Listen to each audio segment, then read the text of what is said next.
उत्तर प्रदेश लोक सेवा आयोग द्वारा 13 विषयों के प्रवक्ता राजकीय इंटर कॉलेज मुख्य परीक्षा के लिए आवेदन प्रारंभ हैं। कुल 23,000 से अधिक अभ्यर्थी मुख्य परीक्षा के लिए उत्तीर्ण किए हैं। मुख्य परीक्षा के लिए आपको आवेदन देना है। आवेदन देने से पहले आपको कुछ महत्वपूर्ण बातें समझना बहुत ही महत्वपूर्ण है, ताकि आप फॉर्म आसानी से भर सकें। जो महत्वपूर्ण बातें हैं उसको जानना सबसे ज़रूरी है। सबसे पहले आपको अपने सभी डॉक्यूमेंट्स को अपने पास में रख लेना है और सभी डॉक्यूमेंट्स से आपसे रोल नंबर, हाई स्कूल उत्तीर्ण वर्ष, इंटर उत्तीर्ण वर्ष, जितने भी आपके डॉक्यूमेंट्स में संबंधित विवरण हैं उसको भरा जाना है। वह आपके डॉक्यूमेंट्स पे सब कुछ सबमिट है। जो चीज़ें कुछ थोड़ा सा आपको फॉर्म जो आप अधिकांशतः भरते हैं उससे अलग हटकर है, वह आपके लिए जानना बेहद ही महत्वपूर्ण है। आपको फॉर्म भरते समय एक अन्य विवरण आएगा जहां पर आपको 2 लोगों का नाम भरना होगा जो आपको जानते हैं, जो आपके ब्लड रिलेशन से संबंधित ना हो, यानी कि आपके माता पिता, भाई बहन ना हो। इसके अलावा कोई भी हो सकता है। उनका आपको नाम, address, mobile number, email address ये फिल करना है 2 लोगों का, ठीक है। इसके अलावा आपको सभी जो डॉक्यूमेंट्स अपलोड करने हैं वह डॉक्यूमेंट्स 2 MB का होना चाहिए। PDF आप पहले से बना लीजिए। 2 MB से अधिक नहीं होना चाहिए। कुछ मैंडेटरी है यानी कि कंपलसरी है, कुछ ऑप्शनल है। जो ऑप्शनल है वो आप चाहे अपलोड करें या ना करें, जो अनिवार्य है वो आपको अपलोड करना अनिवार्य है। ऑप्शनल भी आपको अपलोड करना वहाँ पर अनिवार्य हो जाएगा यदि आप उसके लिए योग्य हैं तो। चलिए पूरा डिटेल में जानेंगे इसी को। पहले आपको 10वीं का आपको अंक पत्र अपलोड करना है। 10वीं का आपको प्रमाण पत्र अपलोड करना है। यदि अंक पत्र और प्रमाण पत्र एक ही में है तो आपको इसमें भी वही अपलोड करना है और इसमें भी वही अपलोड करना है। अगर अलग अलग है तो अंक पत्र वाले में मार्कशीट में और सर्टिफिकेट में प्रमाण पत्र अपलोड करना है। वैसे ही इंटरमीडिएट में भी कर देना है। उसके बाद ग्रेजुएशन में आपकी जो मार्कशीट होगी, अगर सेमेस्टर प्रणाली में होगा तो 6 मार्कशीट होगी, अगर वार्षिक प्रणाली में होगा तो 3 मार्कशीट होगी। तो तीनों को या 6 को एक PDF में आपको मर्ज कर लेना है और यहाँ पर अपलोड कर देना है। यह अनिवार्य है। ग्रेजुएशन की डिग्री आपके लिए अनिवार्य है। डिग्री वाले ऑप्शन में केवल आपको डिग्री अपलोड करना है। अगर आपके पास डिग्री नहीं है वर्तमान में, प्रयास कर लीजिए पहले कि आपको डिग्री मिल जाए। जैसा कि हमने पहले भी बताया कि डिग्री अनिवार्य रहेगी। तो अगर डिग्री आपके पास नहीं है तो आप प्रोविज़नल लगा सकते हैं, लेकिन प्रयास करिए कि डिग्री मिल जाए, वह बेहतर होगा आपके लिए। इसके बाद पोस्ट ग्रेजुएशन का भी आपको मार्कशीट अपलोड कर देना है। अगर वार्षिक प्रणाली में है तो 2 मार्कशीट आपके पास होगी, अगर सेमेस्टर प्रणाली में है तो 4 मार्कशीट होगी। एक PDF में आपको मर्ज करके प्रत्येक वर्ष या प्रत्येक सेमेस्टर का भी अपलोड करना है। इस बात का ध्यान रखना है, केवल अंतिम वर्ष या अंतिम सेमेस्टर का नहीं अपलोड करना है। जितना भी आपके पास मार्कशीट हो पोस्ट ग्रेजुएट का, यानी कि MA का, MSc का, MCOM का, जो भी आपका परास्नातक है, इसको बहुत ध्यान से देखिएगा, अपलोड करिएगा। डिग्री भी पोस्ट ग्रेजुएट की अनिवार्य है, ठीक है। वहाँ पर भी आपको अगर डिग्री आपके पास नहीं है तो आप प्रोविज़नल अपलोड कर सकते हैं, लेकिन प्रयास करिएगा डिग्री मिल जाए, वह बेहतर होगा। उसके बाद बात करते हैं 9वें 10वें कॉलम में। तो आपको यहाँ पर लिखा हुआ है essential qualification marksheet, essential qualification degree और सर्टिफिकेट। एसेंशियल मीन्स होता है अनिवार्य। तो इस फॉर्म में आपकी अनिवार्य जो योग्यता है वह है परास्नातक प्लस B.Ed। अगर आप चाहें तो मार्कशीट में परास्नातक और B.Ed दोनों को मर्ज करके अपलोड कर सकते हैं और दोनों की डिग्री भी मर्ज करके अपलोड कर सकते हैं। ये ऑप्शनल है, आपके लिए अनिवार्य नहीं है। अगर आप चाहते हैं तो अपलोड करें, अगर नहीं चाहते हैं तो ना अपलोड करें, कोई आवश्यक नहीं है। आगे बढ़ते हैं।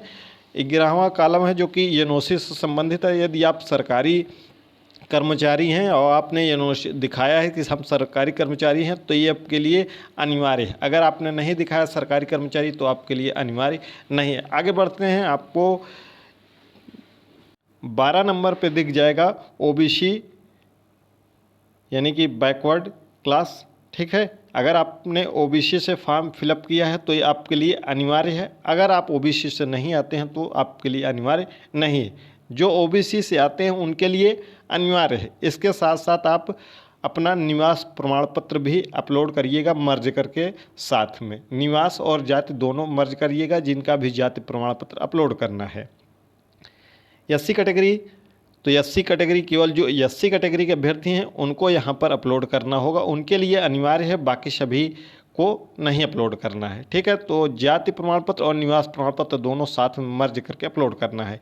एसटी के लिए वैसे सेम प्रक्रिया आपका ईडब्ल्यूएस का भी होगा। ईडब्ल्यूएस के लिए भी आप ईडब्ल्यूएस प्लस आपका निवास प्रमाण पत्र दोनों को मर्ज करके यहाँ पर आपको अपलोड करना है। डिपेंडेंट फ्रीडम फाइटर, यदि आप स्वतंत्रता संग्राम सेनानी आश्रित के लिए आपने फॉर्म यस दिखाया है तो यहाँ पर आपको अपलोड करना है, अगर आपने नहीं दिखाया तो आपको अपलोड नहीं करना है।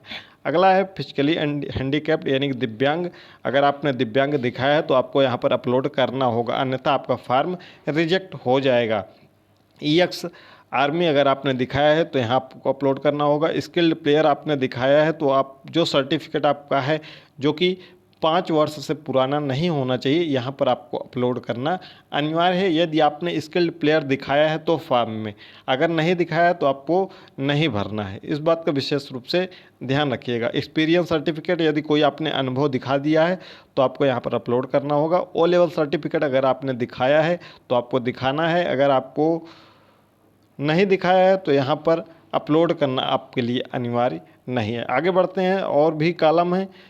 22 नंबर पे आज आप आ जाएंगे तो यहाँ पर है प्रेफरेंशियल क्वालिफिकेशन। तो यहाँ पर आपको क्या फिलअप करना है, इसका मतलब होता है अधिमानी अर्हता। अगर आपने दिखाया है कि आप प्रादेशिक सेना में कम से कम 2 वर्ष की अवधि तक सेवा किए हैं तो आपको यहाँ पर अपलोड करना है। यदि आपने दिखाया है कि हम राष्ट्रीय कैडेट कोर यानी कि एनसीसी हमारा बी ग्रेड में प्रमाण पत्र है तो आपको यहाँ पर वो दोनों में से एक अपलोड करना है। यदि आपके पास है, अगर आपने यस किया है तो, अगर आपके पास नहीं है और आपने नहीं दिखाया है तो आपको यहाँ अपलोड नहीं करना है। उसके बाद चलते हैं आगे।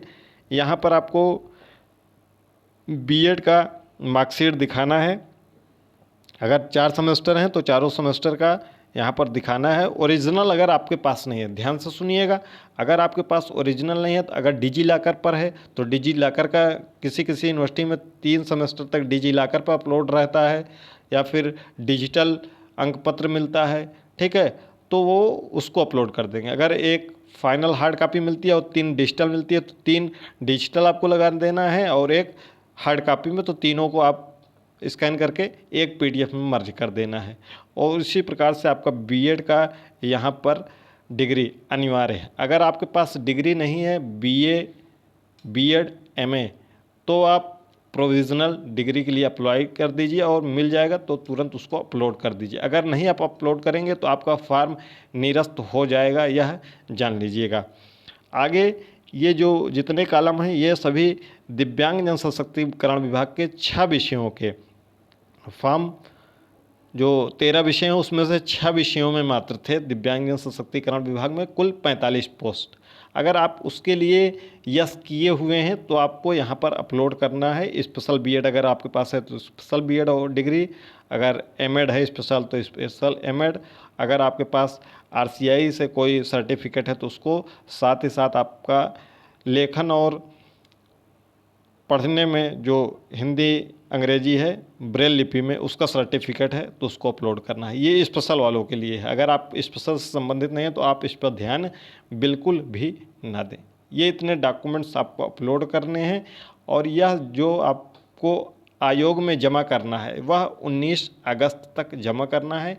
एक बात का विशेष रूप से ध्यान रखेंगे, अगर फॉर्म आप पहले भर रहे हैं तो आप डाक से भेज रहे हैं तो पहले भेज दीजिए, अन्यथा प्रयास करिए कि आप उत्तर प्रदेश लोक सेवा आयोग प्रयागराज आकर स्वयं काउंटर पर जमा कर दीजिए, वह ज़्यादा बेहतर आपके लिए होगा। उसमें पता पर्ची, जब आप ये फार्म को फिलअप करेंगे, लास्ट में पहुँचेंगे ये सब कंप्लीट करते हुए, तो आपको इसमें डॉक्यूमेंट्स जो मिलेंगे, आपका आवेदन पत्र प्रपत्र निकलेगा, उसके साथ साथ पता पर्ची एक निकलेगी, जो आपको पता पर्ची को लिफाफे के ऊपर चस्पा कर देना हो। उस लिफाफे में जो पता पर्ची होगा उसमें सभी आपका नाम वगैरह सब आपका लिखा होगा, आपको कुछ उसमें करने की आवश्यकता नहीं है। तो प्रयास करिएगा कि आप स्वयं उत्तर प्रदेश लोक सेवा आयोग आकर जमा कर दें। अगर आप नहीं जमा कर पा रहे हैं आकर, बहुत ज़्यादा दूर से हैं, तो आप जल्द से जल्द आवेदन करके डाक द्वारा ससमय प्रेषित कर दीजिए। अगर 19 अगस्त के बाद आपका डाक पहुंचता है आयोग में 19 अगस्त शाम 5 बजे के बाद, तो आपका आवेदन निरस्त कर दिया जाएगा।